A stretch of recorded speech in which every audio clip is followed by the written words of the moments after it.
Tudo bem, pessoal? Vamos continuar trabalhando aí o seu conteúdo de toxicologia forense, tá? E no nosso último encontro a gente viu a parte lá de agentes cáusticos e venenos, as classificações da toxicologia forense, tá? E agora a gente vai entrar na parte de drogas, tá? Drogas estimulantes, drogas depressoras e drogas perturbadoras, que nós vamos ver, tem outros nomes também, tá? E nós vamos trabalhar alguns conceitos iniciais de droga conforme a legislação, né? A lei antidrogas, a lei 11.343, e conforme os conceitos de medicina legal e toxicologia forense, tá? Então, olha só, a lei 11.343 de 2006, a lei antidrogas, descreve droga como sendo substância ou produto capaz de causar dependência, né?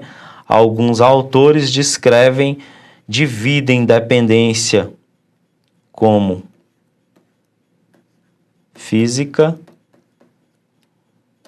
ou psíquica, tá? Mas a tendência atual é não fazer mais essa distinção, tá? A lei não faz essa distinção. Voltando aqui na tela, o que vem a ser a dependência física e a dependência psíquica, para quando você for estudar e ler a literatura sobre isso, você vai refletir, vai ficar na dúvida, então eu já vou adiantar para você. A dependência física é a dependência fisiológica mesmo, porque, por exemplo, a cocaína, quando ela atua no cérebro, ela passa a funcionar como se fosse uma molécula biológica, ela passa a interagir com os neurotransmissores. Com o uso continuado, ela passa a interagir com os neurônios como se fosse um neurotransmissor. Com o uso continuado dessa droga, o organismo acostuma-se com ela como se ela fizesse parte da fisiologia. E aí, se retira a droga, o organismo sente apresentando uma série de sintomas, né? Exemplo, depressão, tremores, uma série de sintomas, tá? Essa é a dependência física, é a dependência fisiológica do organismo da droga. E a dependência psíquica é o desejo, é a vontade que o usuário tem de fazer uso da droga, certo? É psicológica. Então essa é a diferenciação. Há uma tendência de não mais fazer essa diferenciação, mas muitos autores ainda fazem. Então a gente descreve para você saber a diferença. Vamos trabalhar outro conceito, que é o conceito de tolerância. O que vem a ser a tolerância? A tolerância nada mais é que a necessidade de usar quantidades cada vez maiores da droga para obter o efeito desejado, porque aquelas quantidades que o usuário usava anteriormente já não mais traz as sensações de bem-estar que ele deseja sentir, tá? A tolerância é isso. A necessidade de usar doses cada vez maiores para que o usuário tenha as sensações de bem-estar trazidas pela droga que ele tinha antes, tá? É a tendência que o organismo tem também de acostumar-se com a droga, tá? Olha aí, outro conceito de droga aí. Substância química simples ou composta, natural ou sintética ou semissintética. A exemplo da maconha, é uma droga natural porque é extraída de uma planta, de um organismo natural. A droga sintética é aquela produzida em laboratório. E a semissintética é aquela que a molécula natural é alterada em laboratório, dando origem a uma molécula semissintética. Então, substância química simples ou composta, natural, sintética ou semissintética, que ao ser absorvida pelo organismo por qualquer via, atua produzindo alterações orgânicas fisiológicas, né? Como nós descrevemos, ou psíquicas, psicológicas, tá? Qualquer via, exemplo, via oral, via venosa, tá? Via dérmica, tá? Via pulmonar. Exemplo, a maconha, as pessoas fumam, absorvem via pulmonar, comem, absorvem via oral. A cocaína, as pessoas injetam via venosa, aspiram via pulmonar, tá? Outro conceito que vem à tona aí quando a gente estuda droga, toxicologia forense, é o conceito de substância entorpecente, que nada mais é que droga ou substância que causa torpor, diminuição das atividades físicas ou psíquicas ou estupefaciente, como alguns autores descrevem, né? Causa torpor, exemplo, sonolência. Nesse caso, o álcool, por exemplo, é considerado uma substância entorpecente. Medicamentos benzodiazepínicos, barbitúricos, tá? E as drogas inalantes, a exemplo dos solventes, tá? A cola de sapateiro, tá? Psicotrópico, substância que causa alterações psíquicas. Por que nós estamos trazendo os conceitos? Porque quando você está estudando esses conceitos, vêm e as dúvidas virão também, né? Medicamento nada mais é que um material de uso terapêutico produzido pela indústria farmacêutica, composto por uma ou mais substâncias capazes de melhorar ou restabelecer o equilíbrio orgânico, minimizando ou abolindo os sintomas. E fármaco nada mais é que o princípio ativo, a substância pura isolada do medicamento. Voltando aqui na tela. Diferenciação de medicamento para fármaco, porque a toxicologia usa esses termos, a lei também usa, tá? Medicamento. Quando você compra, por exemplo, vamos trazer um medicamento conhecido, flunitrazepam, o Rohypnol. O Rohypnol é o nome comercial, flunitrazepam é um princípio ativo, tá? Nome comercial e princípio ativo de um medicamento.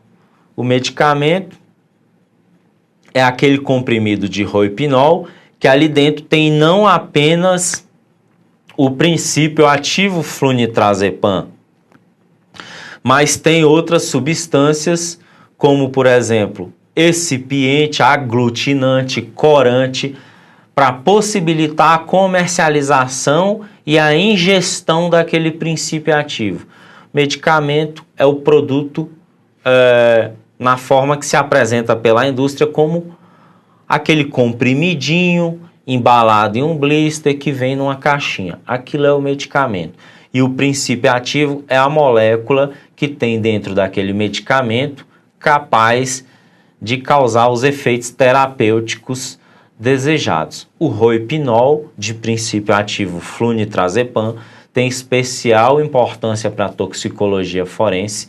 É um medicamento da classe dos benzodiazepínicos, depressor do sistema nervoso central, que é usado para causar, por exemplo, para tratar, por exemplo, insônia, ansiedade, tá?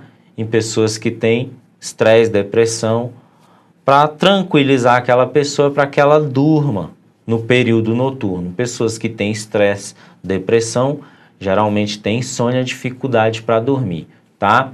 É um benzodiazepínico. O que acontece, no entanto, é que esse medicamento é usado por criminosos para dopar as pessoas para praticar outros crimes. Esse medicamento, geralmente aí na balada, na noite, é administrado a bebida alcoólica das pessoas. É colocado na bebida alcoólica em um momento de distração ali da vítima. O autor do crime vai lá e joga o comprimidinho dentro da cerveja, dentro do uísque da pessoa. A cerveja e o uísque contém álcool, que é outra droga depressora, que potencializa o efeito do flunitrazepam, tá? e a pessoa desmaia, a pessoa apaga e ela tem um prejuízo da memória recente. Antes dela desmaiar, antes dela apagar, antes dela dormir, ela faz muitas coisas, mas ela não se lembra posteriormente. Exemplo, homens, quando sofrem quando são vítimas desse tipo de crime, ocorrem, por exemplo, dele ir lá e pagar a conta com o cartão de crédito dele sozinho, a conta do bar, a conta da boate, a conta do restaurante, e depois ele não se lembra mais, tá? Nessa ocasião ele também tem carteira, celular, veículo subtraído.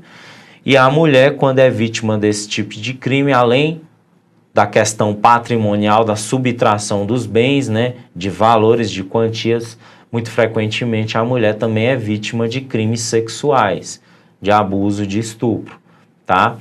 Então é a importância desse tipo de medicamento, desse tipo de substância para toxicologia forense. E aí nós descrevemos aí o conceito de fármaco e de medicamento, tá? Algumas vezes os conceitos de droga, entorpecente ou psicotrópico, por alguns autores ou pela lei, são empregados como sinônimos, né? Nós colocamos aí para você, tá? E um medicamento pode ser empregado como droga, como nós mencionamos, né?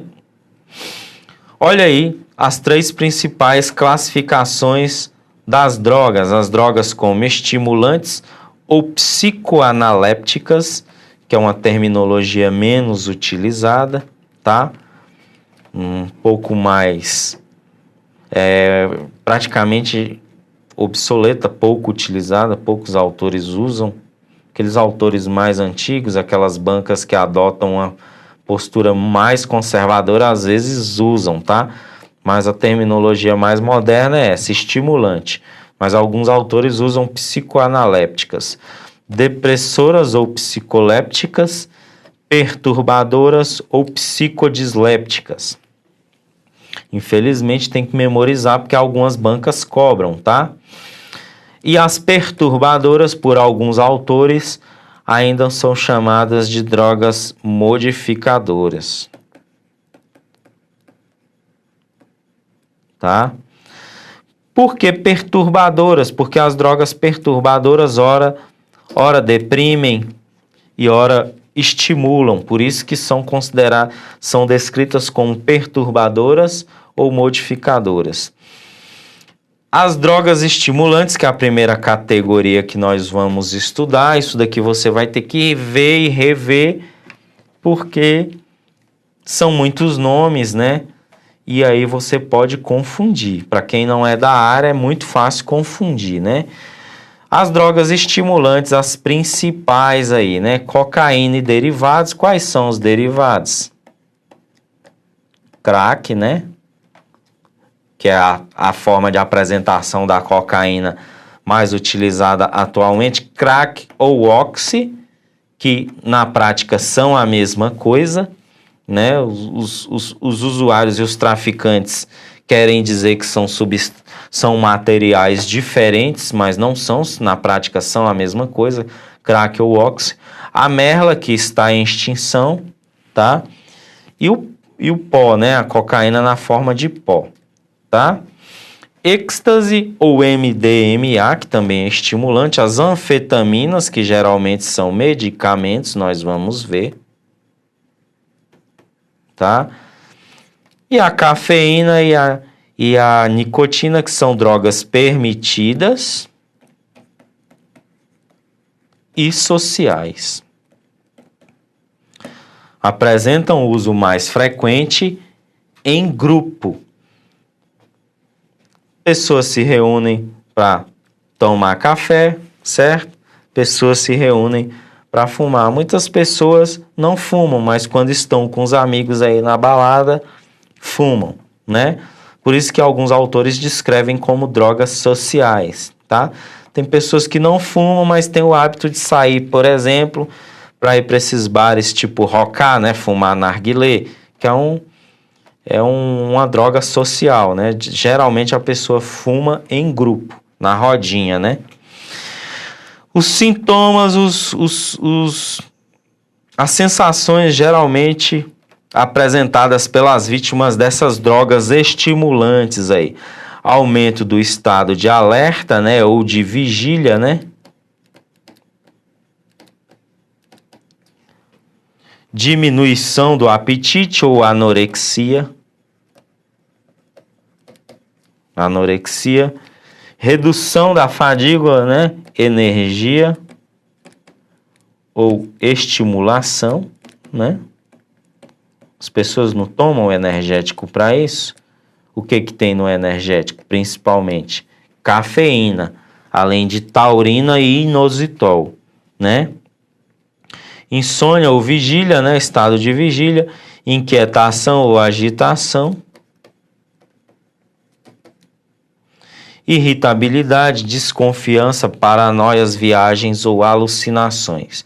São sintomas mais frequentemente apresentados pelos usuários aí. Gente, agora a gente vai falar um pouco da cocaína, tá? Cocaína e derivados. O que vem a ser a cocaína?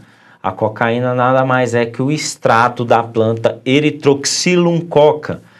É uma planta cultivada em regiões de altitude específica, de umidade e pressão específica, mais especificamente na região dos Andes, da América do Sul. É a região maior produtora de cocaína do mundo.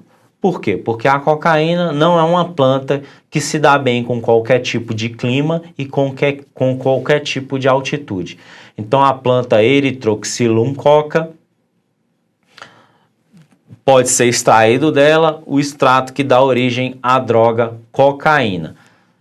É uma droga, é uma planta estimulante, tanto é que os habitantes lá, os nativos da região dos Andes, fazem consumo diário, rotineiro, cultural dessa planta na forma de mascando, né? Para ter amenizado os efeitos da altitude, do ar rarefeito e como energético, como estimulante mesmo do dia a dia, assim como aqui no Brasil a gente tem o hábito de tomar o cafezinho, algumas pessoas têm o hábito de tomar o chá, né? Chá verde, chá preto, chá branco, que são chás ricos em cafeína, que também é estimulante. Então a cocaína é produzida nessas regiões, o Erythroxylum coca, de onde se extrai a pasta base, que é uma molécula grande, eu vou mostrar aqui para vocês, tá? E ela não dá em qualquer região. E o rendimento dela também é baixo. Você precisa de 1 tonelada de folha para se extrair 1 quilo de princípio ativo ou de pasta base. É diferente da maconha, que é uma droga cultivada em qualquer lugar, de modo geral, né? É uma planta que se dá bem com qualquer clima e com qualquer ambiente. E a maconha não requer um refino, uma purificação, uma extração. Arranca o pé, seca, desidrata, né? Desidrata por meio de secagem, exposição ao sol. Os usuários já fazem aquela erva prensadinha, né? E fazem o cigarro, tá? E já podem consumir ou consomem via oral mesmo. Tem pessoas que consomem, por exemplo, em massas, no bolo de chocolate, né? O que alguns usuários chamam de bomba, né? Então a coca tem essas peculiaridades aí, tá? É um arbusto que atinge 2, 3 metros, né? Um arbusto ramificado. E para obter as quantidades desejadas, né, precisa de grande quantidade de folha. Aqui é a molécula da cocaína, tá? É uma molécula que tem propriedades básicas ou alcalina. Por isso que ela é chamada de uma base, né? Porque tem esse grupo aí, amina na molécula, tá? É alcaloide porque tem essa parte da molécula aí cíclica com o nitrogênio, tá? Efeitos do consumo da cocaína, efeitos nocivos, né? A cocaína não tem efeitos benéficos, é uma droga que não tem uso terapêutico, apenas uso recreacional, é proibida na maioria dos países e só traz danos ao organismo, né? Envelhecimento precoce, um dos danos que traz, né? Danos cerebrais e nervosos irreversíveis, além da tolerância, dependência e outros problemas de saúde aí, tá? A cocaína na forma de sal ou cloridrato ou sulfato de cocaína se apresenta nessa forma aí, na forma de um pó branco, que pode ser aspirado, né, cheirado, ou injetado, solubilizado em água, tá? É um pó insolúvel em solventes orgânicos e solúvel em água, tá? Por que que chama cloridrato ou sulfato de cocaína? Porque essa molécula aqui, ó, é reagida, faz ela reagir com ácido. Aqui tem um par de elétrons, né? Não compartilhado nesse nitrogênio. Ela reage com ácido, né? Ela reage com um ácido, aí ela fica positiva aqui, tá? Ela pega um H mais de um ácido, ela fica positiva aqui. Aí vem o cloreto aqui, ó, e interage com essa parte da molécula. Aí vira o cloridrato de cocaína. Ou então pode ser também o sulfato de cocaína, tá? Que vai interagir aqui. Então é o cloridrato ou sulfato de cocaína, na forma de pó, né? Cloridrato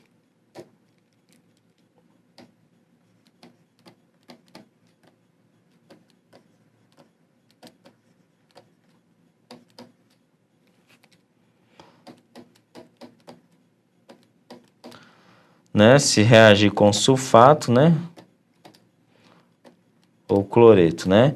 E nessa forma aqui, ó, sem nada ligado a ela, ela é a base livre, tá? Eu vou até apagar isso aqui para não confundir.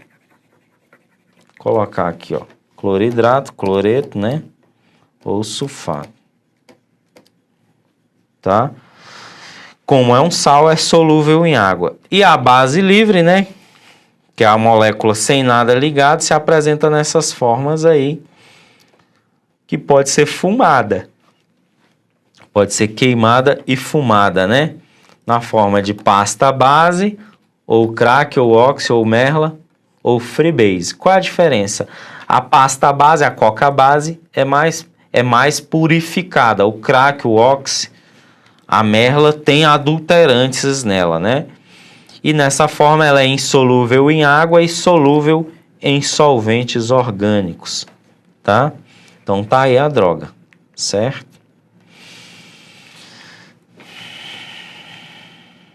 Dá tempo a gente falar um pouquinho das anfetaminas, tá? Gente, as anfetaminas são mais comumente encontradas como princípio ativo de medicamentos, principalmente como princípio ativo dos medicamentos para emagrecimento, os anorexígenos ou diminuidores de apetite. A título de exemplo, o Brasil é o maior consumidor desse tipo de medicamento do mundo, medicamentos para emagrecer. São drogas altamente estimulantes, 20 vezes mais estimulantes, por exemplo, que a cocaína, e causam intensa redução do apetite, por isso que a pessoa emagrece. São aqueles medicamentos tarjados, né, de controle especial, com venda, com uso e comercialização controlada por receita especial. No mercado negro é consumido como na forma de o rebite que o caminhoneiro consome, que são aquelas bolinhas de anfetamina estimulante, né? O caminhoneiro consome para dirigir 24, 48 horas sem dormir para chegar aos destinos lá a tempo exigido pelo cliente, pela transportadora, tá? Então vamos ver algumas características desses medicamentos. Tá aí, ó, é da classe das anfetaminas, né? Uma molécula orgânica, né? Que tem aí um anel benzênico na lateral e tem um grupamento amina, né? Benzeno Um grupamento amina. São as anfetaminas. Você mudou um átomo desse daí, você mudou uma parte da molécula, você mudou a anfetamina. Chamadas de feniletilamina. Enquanto a cocaína é uma droga natural, ela é extraída da natureza, as anfetaminas são drogas sintéticas, né? E entram na formulação aí dos medicamentos para emagrecer. A exemplo aí da sibutramina ou cloridrato de sibutramina. Ou o Desobese, que é o Femproporex, que é esse aqui, ó, muito consumido também, tá? As anfetaminas também entram na composição de medicamentos descongestionantes nasais, né? A exemplo da nafazolina, da efedrina e da fenilefedrina. E é o principal componente da Ritalina, né, que é para tratar pessoas, geralmente crianças e adolescentes, que têm TDAH, que é transtorno de déficit de atenção e de hiperatividade. Isso aqui é conhecida como a droga do concurseiro, né, porque ela dá uma disposição, ela dá uma estimulação, dá uma resistência a mais para o estudante, tá? Mas não, muitas pessoas usam, mas não é correto usar porque desequilibra o organismo, faz mal. Infelizmente, alguns médicos prescrevem, né? O controle é controlado, a comercialização desses medicamentos. Exemplos aí dos anorexígenos, né? O Femproporex, que é o Desobese, certo? Manzidol, dietilpropiona e Desendrex. Mas os mais usados é o Femproporex mesmo e essa sibutramina aqui, ó, cloridrato de sibutramina, tá? E aí, o metilfenidato, a Ritalina, né, para tratar TDAH e os descongestionantes nasais. Certo? TDAH é transtorno de déficit de atenção e hiperatividade. Tá?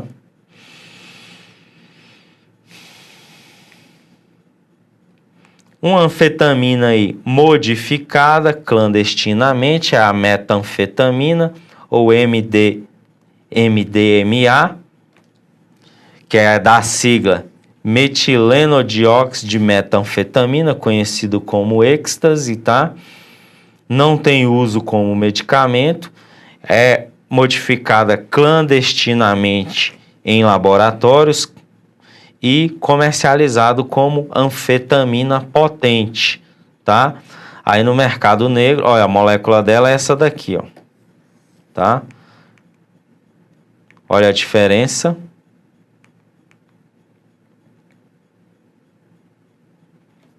Esse grupamento aqui e esse grupamento aqui, tá?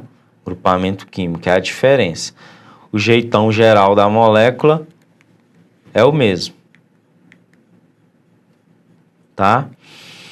Então, a metanfetamina, popularmente conhecida por esses nomes aí, ó. Bolinha, Repeat, Ice, tá? São esses nomes populares aí desse tipo de anfetamina, pouco comum no Brasil e muito comum nos Estados Unidos, por exemplo. Tem esses conceitos aí, os efeitos sentidos pelos usuários aí, o efeito é dose dependente, né? Depende da dose, tá? Esses efeitos vocês podem ler em casa, porque são muitos, e aí você lê e revisa e exercita em casa.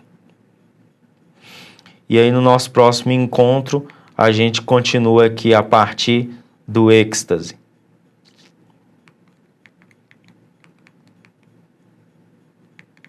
A gente continua a partir daqui, tá? Então é isso, gente. Nós vamos encerrar aqui com cocaína e anfetamínicos. E aí, nosso próximo encontro, a gente continua a partir daqui. Um abraço, bons estudos e até a próxima.